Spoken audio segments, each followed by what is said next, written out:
अथः मंगलाचरणम्।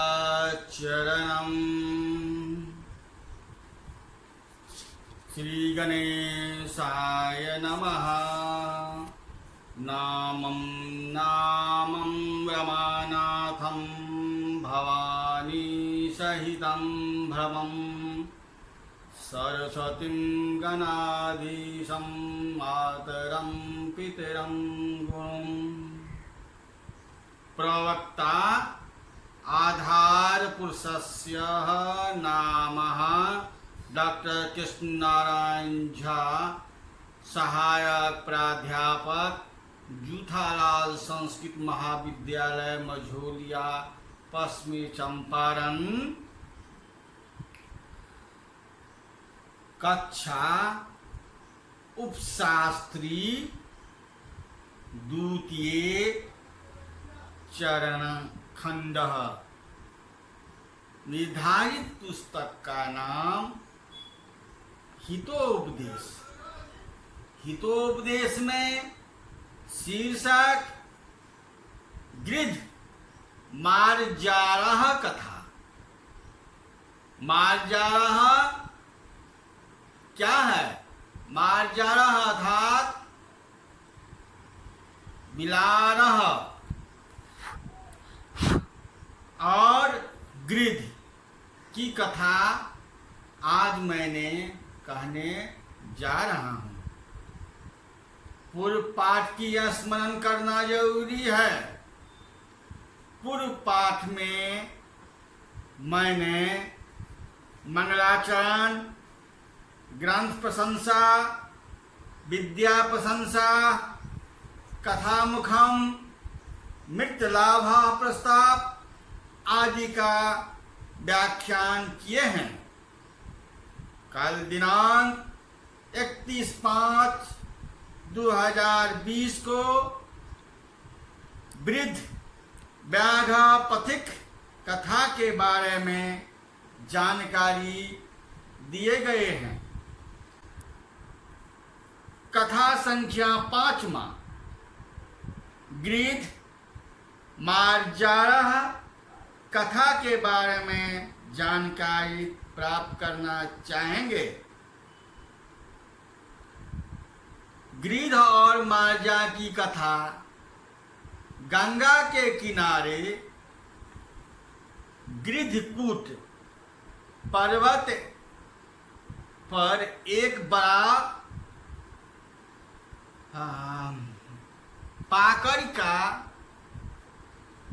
पाकड़ी का पेड़ है। एक बहुत ही बूढ़ा और समर्थ जवदगर नाम का गिद्ध वहां पर रहता था। वहां रहने वाले पक्षी दया से अपने आहार का कुछ भाग उसे खाने के लिए गिद्ध को दे देता था और वही खा के तृप्त होता था। वह गिद्ध उनके बाल बच्चे को रक्षा करता था। किसी समय दीर्घकर्ण नाम का एक बिलाव पक्षियों के बच्चों को खाने के लिए वहां आया। उसे देखकर वे अपने बच्चे भाई से कोहार करने लगे। गिद्ध ने कहा, कौन आया है? ऐसा कहने पर डरकर उसे प्रणाम कर बिलाव में अपना परिचय दिया। तब गिद्ध ने उसे वहां से जाने के लिए आज्ञा दी। अनंतर बिलाव में गंगा में नित्य स्नान कर चंद्र नारायण व्रत का अहिंसा धर्म का पालन कर रहा हूं। आपके धर्म ज्ञान की प्रशंसा सुनकर उपदेश सुनने के लिए आया हूं। ऐसा कहकर उसे विश्वास दिलाकर वहीं रहने लगे। तब वह बिलाव अर्थात बिल्ली धीरे धीरे पक्षियों के बच्चे को एक एक करके खाने लगे। पक्षियों के अपने बच्चों को हत्या देखकर अन्वेषण बिलाप वहां से भागा, अन्वेषण करने लगा, तब बिलाप वहां से भागा। गिरिध की अपने बच्चों के हत्यारा समझ के उसे मार डाला। कौवे के मुख से ऐसी कथा सुनकर सियार ने कहा, मृग के प्रथम दर्शन में आप भी अज्ञात कुलशील थे, किंतु आप लोगों का प्रेम किस प्रकार बढ़ता जा रहा है, मेरे लिए जैसे मित्र मृग हैं वैसे ही आप भी हैं। तब मृग के अनुरोध से कौवे ने भी उनकी बात मानी। एक दिन सियार ने मृग को उस वन के एक स्थान में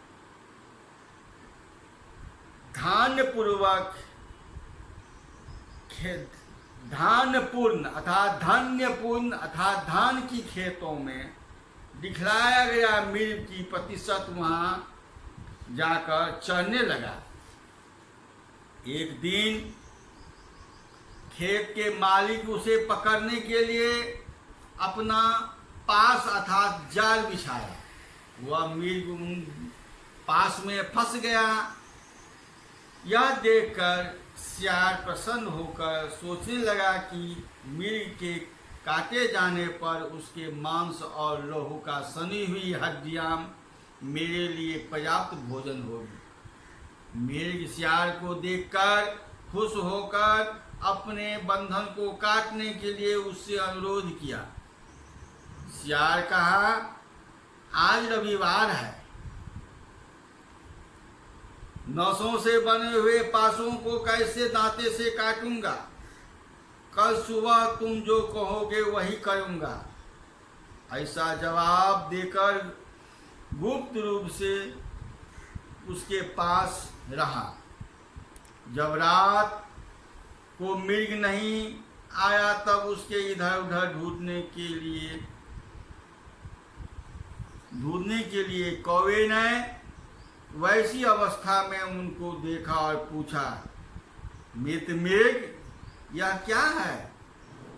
मृग, यह मित्र वाक्य को तिरस्कार करने का फल है, ऐसा कहा। कौवे के पूछने पर उसने, वह दुष्ट सियार मेरे मांस की इच्छा से यही है, ऐसा कहकर वह सुबह हाथ लाठी लेकर आते हुए खेत के मालिक को देखकर कौवे ने मेरे को कहा, मित्र, तुम अपने को मरे हुए समान दिखाकर हवा से पेट को भरकर पैरों को निश्चित कर रहो। मैं चोंच से तुम्हारी आंखों को खोदता हूँ। जब मैं शब्द करूँगा तब तुम उठकर शीघ्र भाग जाना। ऐसा ही किया गया। खेत के मालिक प्रसन्न होकर मृग को देखा, उसको स्वयं मारा हुआ सोचकर बंधन को हटाया और वह पासों को समेटने लगा। इसी बीच में कौवे के शब्द पर मृग शीघ्र उठकर भाग गया। खेत के मालिक उसे मारने के उद्देश्य से लाठी फेंकी। उसकी चोट से वह सियार मारा गया। ऐसा सुनने पर भी लघुपत्नक ने, तुम मेरे साथ मैत्री नहीं करोगे तो मैं प्राण छोड़ दूंगा, ऐसा कहकर तब तक दोनों में मित्रता हुई। वे दोनों प्रतिदिन परस्पर आहार का आदान प्रदान कर प्रीतिपूर्वक वार्तालाप से समय बीतने लगा। एक दिन लघुपत्नक ने हिरण्यक से कहा, यहाँ आहार मिलने पर बहुत कठिनाई है, कष्ट हो रहा है, अतः इस स्थान को छोड़कर कर्पूर गौरव नामक तालाब पर जाऊंगा। वहां मंथर नामक मेरा एक पुराना मित्र धर्माकच्छप है, वह विशेष भोजन से मेरा संबंधन करेगा। तब हिरण्य ने अपने को चलने के लिए कहा, पर दोनों एक तालाब के पास चले गए। मंथर ने दूर से देखकर लघुपत्नक और हिरण्यक का सत्कार किया। मंथर ने हिरण्यक इतने दूर तक आने का कारण पूछा। तब हिरण्यक ने कहा, चंपक नगरों में सन्यासियों का एक मठ है, वहाँ चूराकर्म नामक सन्यासी रहता है। वह खाकर बचे हुए भिक्षा अन्न के हाथ भिक्षा पात्रों को कुटी पर रखकर सो जाता था। मैं उस अन्न को प्रतिदिन उछल कूदल कर खाता था। एक दिन चूराकर्म का बीनाकर नामक प्रिय मित्र सन्यासी वहाँ आया। दोनों बातचीत करने लगे। उसी क्षण में मुझे मारने के लिए चूराकर्ण वंशज जर्जर वंशखंड से जमीन को पीटने लगा। बीनाकर ने पूछा, आप क्यों मेरे साथ बातचीत में विरक्त होकर दूसरे विषय में आसक्त हो रहे हैं? चूराकर ने उत्तर दिया, मित्र, मैं विरक्त नहीं हूँ, पर वह दुष्ट चूहा भिक्षा पात्र में रहे हुए मेरे भिक्षा अन्न को उछल पुछल कर खाता है।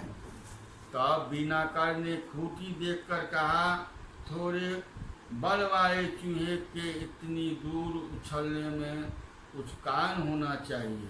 तब उसने खनिन कुदाल लेकर बिल को खोदकर बहुत दिनों से संचित मेरा धन ले लिया। उसी समय से उत्साहहीन और निर्बल हो गया हूँ। अब यहाँ रहना उचित नहीं है और यह बात किसी से कहना भी नहीं चाहिए। ऐसा सोचकर मैं निर्जन वन में आया हूँ। मैं अपने पुण्य के उदय से मित्र लघुपत्नक को अनुगृहित हूँ और पुण्य परंपरा से स्वर्ग तुल आपका आश्रय पाया हुआ है। तब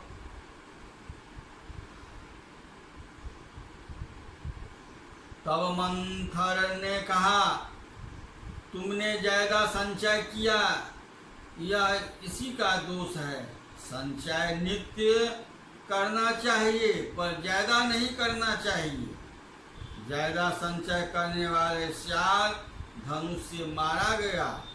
तब तक दोनों के अनुरोध से मंथर कथा कहता है। संचय से श्रृंगार की कथा अब आरंभ होती है। ये कथा का सारांश है। अब हितोपदेश नामक पुस्तक, जिसका नारायण पंडित हैं, रचयिता हैं, इनके लिखे हुए गिद्धमार्जय कथा की कारिका पर अब हम चलते हैं और प्रथम हम कारिका पढ़ेंगे, उसकी व्याख्या करेंगे और उसके अर्थ करेंगे। यह गद्य है, गद्य पद दोनों यह पुस्तक की लिखी गई है। प्रथम गद्य है, गद्यांश है।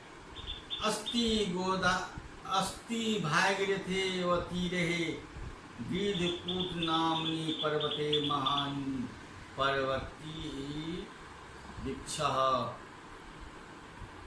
तस्य कोटरे वैबुभिपातक गलित नख नयनो जरद गबनामाः गिद्धः प्रतिवसति। अथ कृपया तर्जनी बनाय तद्वृक्षवसिनः पक्षिणः स्वा आहारात् किंचित किंचित बुद्धतस्य तस्मै वदति तेनासो जीवति तेषां शासवकरक्षां न करोति अतः कदाचित् देहकर्णामां मार्जारः पक्षी वसार्कान् भक्ष्यतुः तत्रागतः ततस्तत्मायन्तं दृष्ट्वा पक्षी शास्वर्के भर्तारेः कोलाहलः कृतः तच्छ्रुत्वा जगद्वरेण गवेन उक्तं को अयं मायति दीर्घकर्णो गृध्रम् आलोक्य समावाह हा हतोऽस्मिन् यतोऽयं वाह व्यापारेषु स्थितिः अयं गद्यांशः हितोपदेशः नारायण पंडितः उद्धितो अस्तिः भागीरथी तीरे गंगा तटे भागीरथी नामः गृध्र कूटानिम्रम दीर्घ कूट नाम के पर्वतशीले अर्थात महानः अर्थात विशालः परकटिवृक्षः पल्लवतरुः तस्य पर्वतवृक्षस्य खोटरे निष्कुहे देव दुविपाकात् अर्थात भाग्य दुष्परिमाण माता गलित खननम नष्ट नखनेन जगद्गव नामः जगद्गव नामकः गीधः द्राक्षाम्यः प्रतिवसति निवसति अतः अंतरं कृपया करुणाया तज्वी बनाय जगद प्राण धारणम तद वसिनः तरुणीवासिनः पक्षिणः विहंगाः स्वाहारात् आत्मखाद्य पदार्थ किंचित किंचित अल्पम उद्दिग्य न्यसकाय तस्मै जगत दबाय ददाति विचरन्ति अर्थात गंगा के तट पर गिरिधपुर नाम के पर्वत में बड़ा सा पाकर का पेड़ है। उसके खोठर में अर्थात धोधर में भाग के दुष्परिमाण से नागपुर और नेत्रों से रहित जबदगढ़ नाम का गिद्ध निवास करता है। अनंतर करुणा से उसके जीवन के लिए उस पेड़ में रहने वाले पक्षीगण अनेक आहार से कुछ कुछ निकाल कर उसको देते हैं। इस कारण से वह जीता है और वह पक्षियों के बच्चों की रक्षा भी करता है। तब किसी समय दीर्घकर्णामक बिलाव पक्षियों के बच्चों को खाने के लिए वहाँ आ गया। तब आए हुए उस बिलाप को देखकर भाई से पीड़ित पक्षियों के बच्चों ने कोलाहल शुरू किया। यह सुनकर जबदगढ़ ने कहा, यह कौन आ रहा है? दीर्घकर्ण ने गीध को देखकर भय पूर्वक कहा, हाय मैं मारा गया, क्योंकि यह गीध मुझे मार डालेगा। अब आगे देखिए, पद है।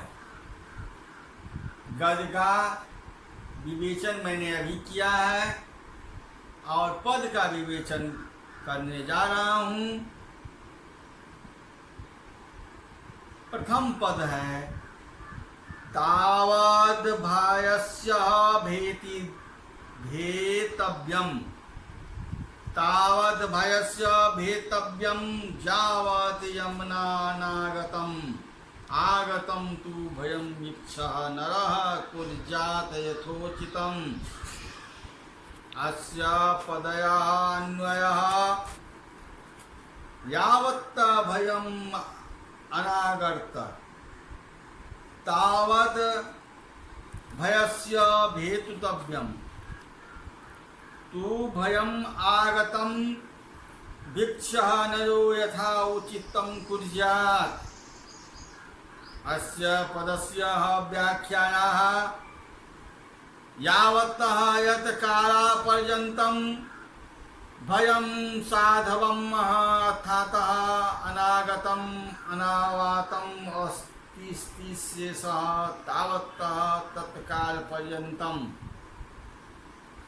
भयस्य अर्थात भययुक्त, भयात पंचमी अर्थ में षष्ठी हुई है, अथवा भय विषय इति शेषः भेतव्यम, भयंकर भयं कर्तव्यम, तो अर्थात परंतु भयं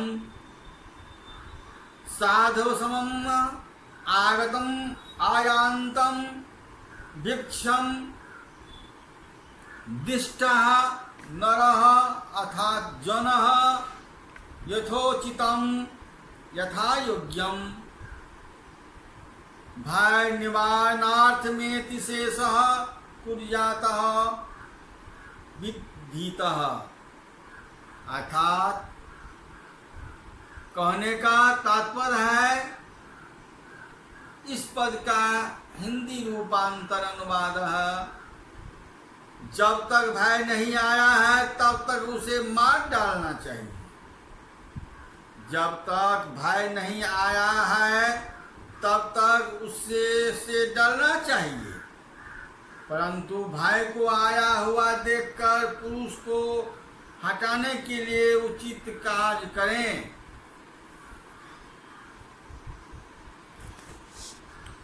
अब आगे का श्लोक है, जाति मात्रेन ही किंचित, जात मात्रेन किं किं कश्चिद बध्यते पूजते क्वचितः व्यवहारं परिज्ञाय बध्य पूज्यो अथवा भवेत्।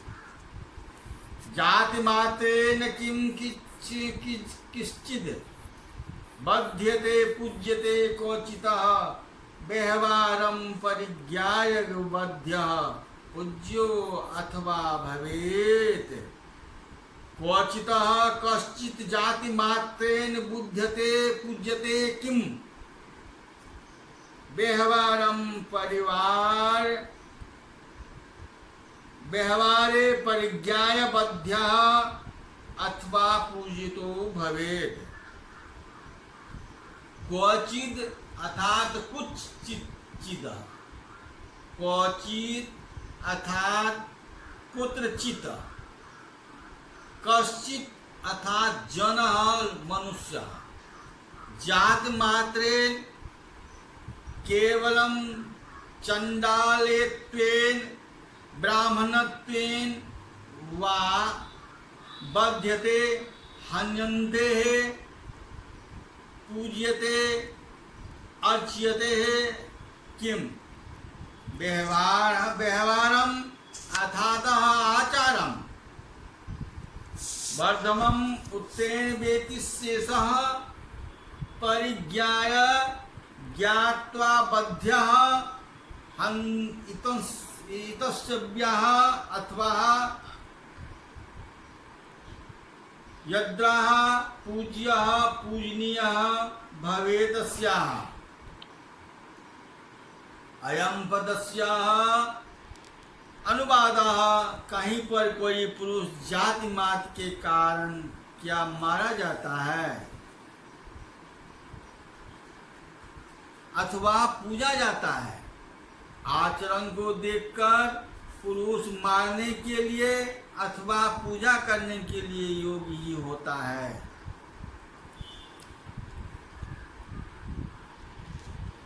अराव्यपूचितं कार्यम् अतिथ्यं गृहमागते अवेतु पार्श्वगतां छायां नोपसंहते द्रुमः।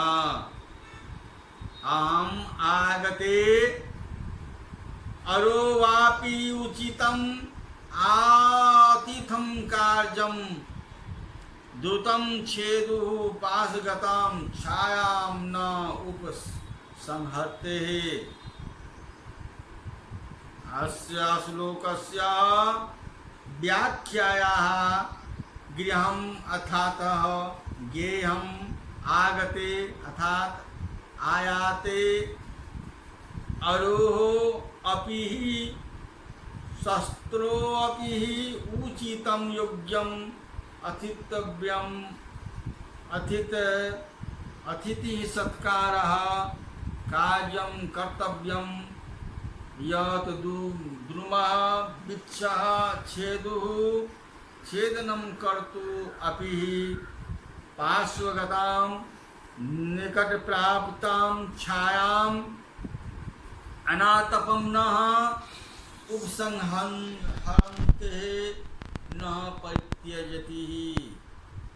अर्थात कहने का है, इस श्लोक का हिंदी अनुवाद सुना जाए। घर में आए हुए शत्रु का भी योग अतिथि सत्कार करना चाहिए। यदि कोई दुश्मन आपके घर में आए तो उसका भी अतिथि सत्कार के रूप में करना चाहिए। जैसे पेड़ काटने वाले समीप में गई हुई छाया नहीं हटता है, यदि जैसे किसी पेड़ को आप यदि काटते हैं समीप में हैं उसकी छाया नहीं हटती है, छाया वर्तमान में रहता ही है। यदि धनम नास्ति तदा सुपीते नापि वत्सा तावत् तिथि पूज्येव।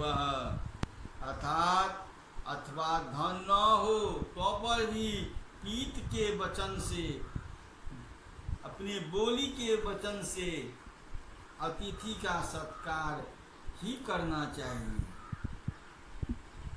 तिनानि मनुरुक्तं वाकः चतुर्थी च सुनीतः एताद्यनपि सत्तां गृहे नोच्छिद्यन्ते कदाचन। तीर्णानि त्रीन् रचितानि आसन्नदीनि भूमिः उपवेशनः अत्र स्थानवः। उदकम् अर्थात जलमः चतुर्थी तृतीया मनुष्यता सत्यप्रिया वाक्यम च वाणी च एतानि अपि इमानि अपि सता सजन्ता गृहे गृहे कदा चरन् जातु चिदपि न उच्छित्यते अन्ते न लुप्यसन्ते। अर्थात तीनों का आसन, रहने का स्थान, जल और चौथी सत्य और प्रिय वाणी से सज्जनों के घर में कभी हटाए नहीं जाते हैं। सज्जनों के घर से कौन सी नहीं हटाए जाते हैं? तो तीनों का आसन अर्थात तीनों का आसन, रहने का स्थान, जल, और चौथा सत्य, और पांचवा है प्रियवाणी से सज्जनों के घर में कभी हटाए नहीं जाते हैं। बालो वा यदि वा वृद्धो युवा वा गृह आगतः, बालो वा यदि वा वृद्धो वा आगतः तस्य पूजां विद्यातः सर्वस्य आगतो गुणः। बालो वा यदि वा वृद्धो वा युवा गृहम् आगतः तस्य पूजां विदितव्यः आगतः सर्वं कुरु। अर्थात बालो वा शिशुओ वा अथवा वृद्ध अस्थिरविरः वा युवा तरुणः गृहम् आगतम आए हैं, आगतस्य प्रतिदे पूजा अर्चा विदितव्या कर्तव्या अथ आभ्यागत अतिथ सर्वस्य सकलस्य गृहस्थस्व गुरु पूजनीय है।